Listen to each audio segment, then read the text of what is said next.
Bonjour, c'est le 21 novembre 2020. Les aigles se rassemblent. Une lettre du frère Joseph Branham du Branham Tabernacle. Chère épouse divinité qui parle, pendant que le monde est dans un état de confusion, de panique et d'anxiété, le membre de l'épouse écoute cette voix dans leur foyer, dans leurs églises, dans leurs voitures.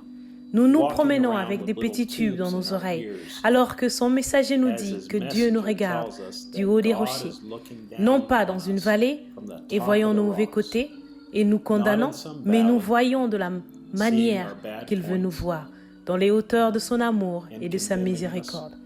Nous sommes seuls avec lui, en train de lui dire que nous n'avons besoin des conseils d'aucun conseil. Nous avons l'ainsi dit le Seigneur au milieu de nous. Nous nous tiendrons dans la position de Josué et Caleb. Notre pays promis à nous commence à se profiler à l'horizon. Comme c'était le cas pour eux à cette époque-là.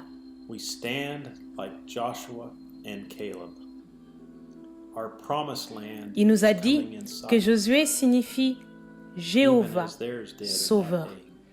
Et il représente le conducteur du temps de la fin, qui viendra pour l'Église, tout comme Paul est venu comme conducteur originel. Nous représentons Caleb, ceux qui sont restés fidèles avec Josué. Josué était un prophète envoyé par Dieu et il connaissait les promesses de Dieu. Dieu remit toute la conduite entre les mains de Josué parce qu'il s'était tenu à la parole. Dieu pouvait faire confiance à Josué, mais pas aux autres. Il a dit que cela se reproduira en ce jour de la fin. Le même problème, les mêmes pressions. Il nous dit sans cesse dans chaque âge combien l'épouse doit faire attention de s'en tenir à cette parole et à celui que Dieu a placé comme le vrai conducteur, ordonné et confirmé pour notre temps.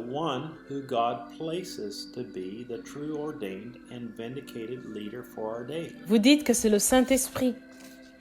C'est juste. Mais en ce dernier âge, Dieu a promis qu'il enverrait son 7e ange messager pour conduire son peuple. Tout comme il l'a fait au jour de Moïse, tout comme il l'a fait dans chaque âge. Dieu ne change jamais. Son programme est toujours le même.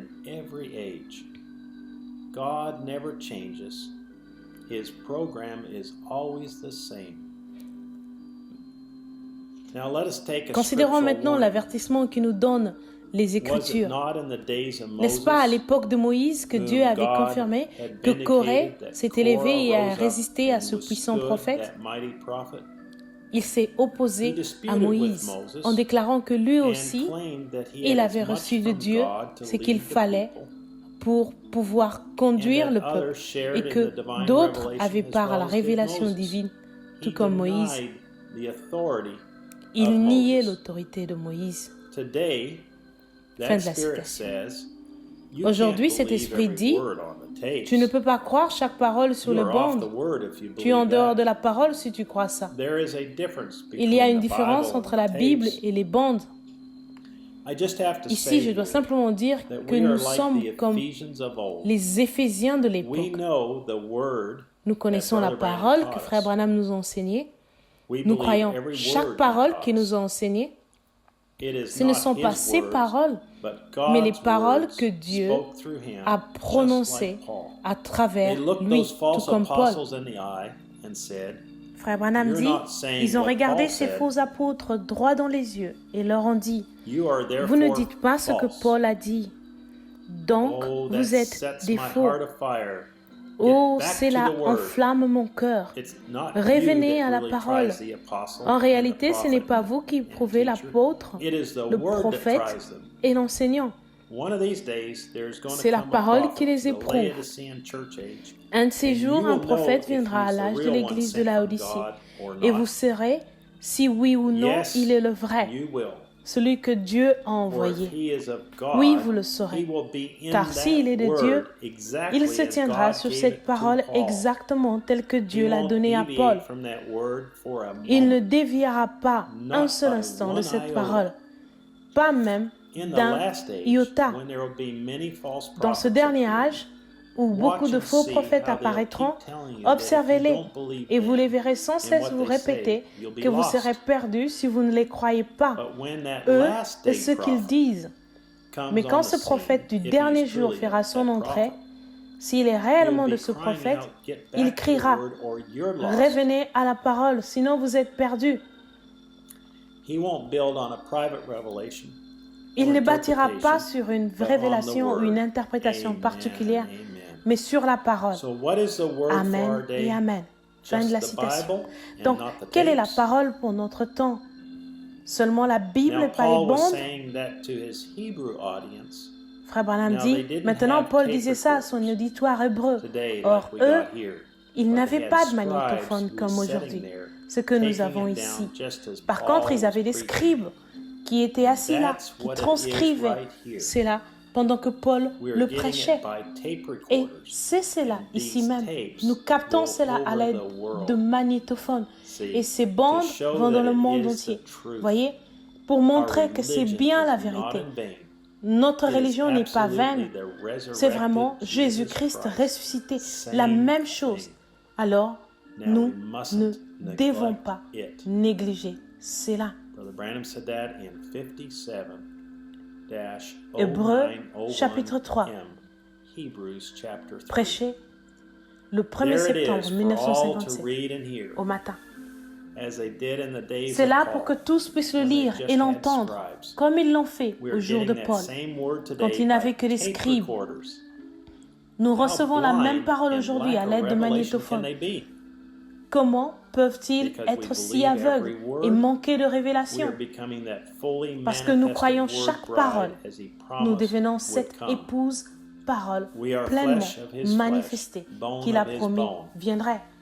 Nous sommes chairs de sa chair, os de ses os, esprit de son esprit. Nous sommes son épouse parole qui produira les œuvres même que Jésus a produites. Frère Branham dit, ainsi quand un homme né de l'esprit, rempli de l'esprit, accepte avec foi la parole dans son cœur et qu'il la porte sur ses lèvres, cela revient à dire que c'est la divinité qui parle. Toutes les montagnes doivent s'en aller. Satan ne peut pas résister à un tel homme. Fin de la citation. Quel temps merveilleux dans lequel nous vivons. Nous sommes calmes, détendus et sans crainte. Toutes les montagnes doivent s'en aller. Satan ne peut pas nous résister. Dieu nous parle dans chaque message que nous écoutons. Il nous dit que nous sommes cette parole vivante qui avait été annoncée, qu'elle viendrait tout au long de ces âges de l'Église. Si vous désirez recevoir les plus grandes bénédictions de tous les temps, entendre la plus grande révélation qui a jamais été prononcée depuis la fondation du monde, joignez-vous à nous dimanche à 14h, heure de Jeffersonville, pour entendre l'âge de Pergame, de Pergameum Church Age, prêché le 7 décembre 1960. Frère Joseph Branham. Ceci conclut la lettre de Frère Joseph Branham du Branham Tabernacle, Jeffersonville, et les Écritures à lire pour se préparer à l'écoute de la prédication de Pergamum Church Age, ou l'âge de l'Église de Pergame.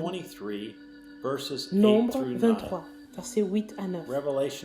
Apocalypse 2, versets 12 à 17. Apocalypse 17, versets 1 à 5. Et Apocalypse 17, verset 15.